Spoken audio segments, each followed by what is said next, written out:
Hi friends, and welcome back to 4 Acre Homestead. My name is Jennifer, and today I'm very excited because we get to actually start our first seeds indoors. We actually wanted to start this project a few days ago, but we had a few days of really nice weather, so we spent that time outside converting our rabbit hutch that came with the property into a functioning chicken coop. So here we are today. It's February 2nd, and we are going to be starting our very first seeds. Okay, so this is our seed startup area, and it's very simple, basic. I had brought this wire shelf with us from our old house, and I had purchased these LED shop lights from our local hardware store. I'm also going to use the Solo Cup seed starting method, where we're going to start the seeds in those, and I had some extra foil pans left over, and we're going to use those to actually catch the extra water and to be able to water from below once the seedlings emerge. Okay, this is the seed starting mix that I'm going to be using. I just purchased the Burpee Organic seed starting mix. I read that you do have to buy a seed starting mix, not potting soil and not a garden bed, just normal soil, because I guess it needs to be light and airy, which is what the seed starting mix is. So we're gonna try this out. Again, if you saw my other video, I am brand new to all of this, so this is going to be a learning experience. All right, let's get started planting our seeds. Here are all the seeds that we are going to start. So the first thing I'm going to do is grab my plant markers and a Sharpie, and I'm just going to write all the names of the seeds on our markers so that when we get our hands dirty potting up the soil, the markers will already be ready.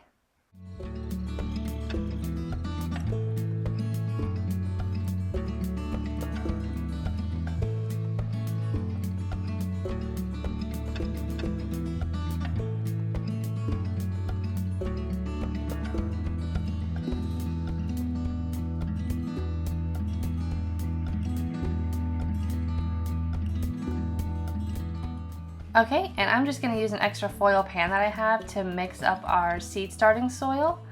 So I'm just going to add in the soil, kind of break it up with my hands a little bit, and then I'm going to add in some water, and we're looking for the consistency of wet sand where you can form it into a ball, but when you squeeze it, no crazy extra water comes out. And this is the best chance we have of getting the soil wet and ready for the seeds to germinate in. Okay, I'm gonna put this to the side and grab our Solo cups. The first thing we're gonna start is onions today, and in every one of the Solo cups, I did cut a couple of drainage holes at the bottom so that the extra water can drain out into our foil pans.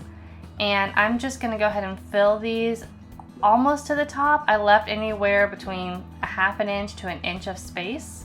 And if any of you have tried this Solo cup method before, let me know in the comments below. I would love to know. As you can see, I made the soil a little too wet my first go around. There is extra water already dripping out of the soil into the pan. So I did go back and I got a rag and I wiped up any of the extra water that had formed in the pan once the soil sat for a little bit, and that seemed to do the trick. Our first one that we're going to plant is going to be the Walla Walla onions. And one thing I read, and I hope is true about onion seeds, is that they grow straight, so I can actually plant a high density in each of my cups, because when I go to transplant them, I should be able to pull them apart pretty easily. So I'm going to do this whole packet of seeds, and we're just going to split this amongst 3 cups. So it's going to look crazy, a little highly dense, but like I said, the theory and thought behind it is that we will be able to easily separate these when we go to actually transplant them out in the garden.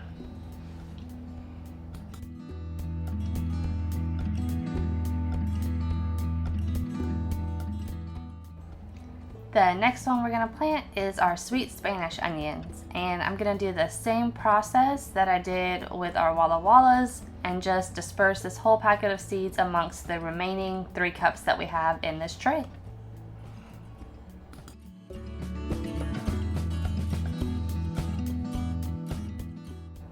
Next thing we're going to do is add a layer of our seed starting mix to the top, just enough to cover the seeds.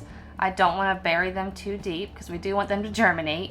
And then I'm going to just use a water bottle and lightly spray the tops of all of these, again just to help that germination process. The last thing we're going to do is put some plastic wrap over the top of our cups, and this is going to create our greenhouse effect for us until the seeds germinate. So we're just going to wrap that around and we are all set, and the seeds are going to be ready to go. And we're going to repeat this process for our remaining trays and seeds. So in this tray I'm going to finish off the red burgundy onions. And I'm going to, again, disperse these seeds amongst 3 different cups.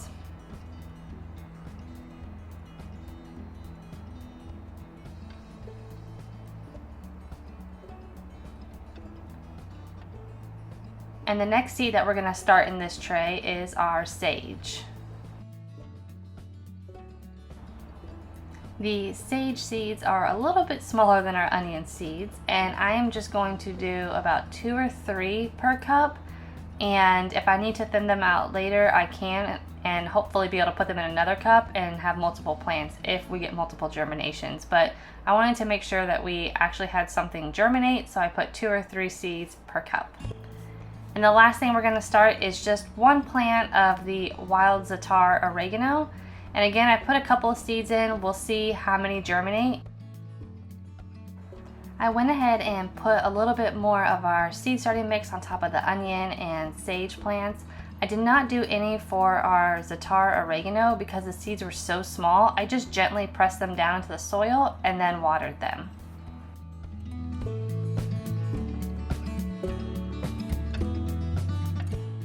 For our 3rd tray, we're going to start with our Italian oregano, and these seeds were also really small. So I just put a few in the cup again. We'll see what we can get to germinate.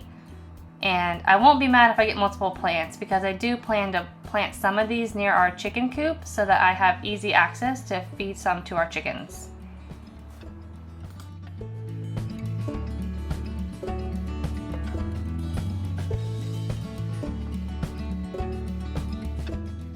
The next herb that we're going to start is our thyme.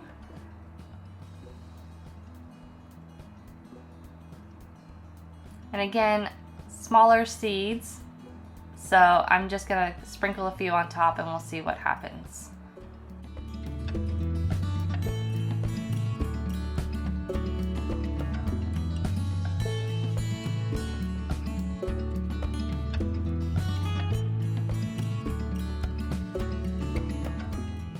And the last thing we're going to start in this tray is our lemon balm, which is another one that I want to do multiple plants for, one in my herb garden up front and then another plant out near the chicken coop. And I'm going to repeat the same process as before. So I'm going to pat the seeds down to the soil, and then I'm going to water them and then cover them with the plastic wrap. Our 4th tray that we are starting today is for our celery, and we are going to do an entire tray full of celery. We eat a lot of celery in our house and we use it a lot in soups and stews, so this will be a great one that we can preserve by just freezing it or freeze drying it. Our last tray is going to be for our leeks, and we are going to dedicate the entire tray to it. Leeks will be another good one, like the celery, to freeze or freeze dry. In Zone 7, it's pretty great because I do get a second chance to plant a lot of these things. I can start them now early spring, and then I can also start them in the fall. So if they do really well, we can have another big harvest. If they don't do well, I will get a second chance this year to try them out. So that is something great about our zone that we live in.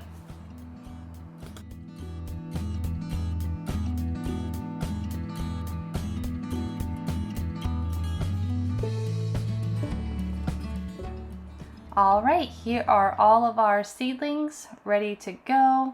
And now all that's left to do is turn on the light and hope that they grow.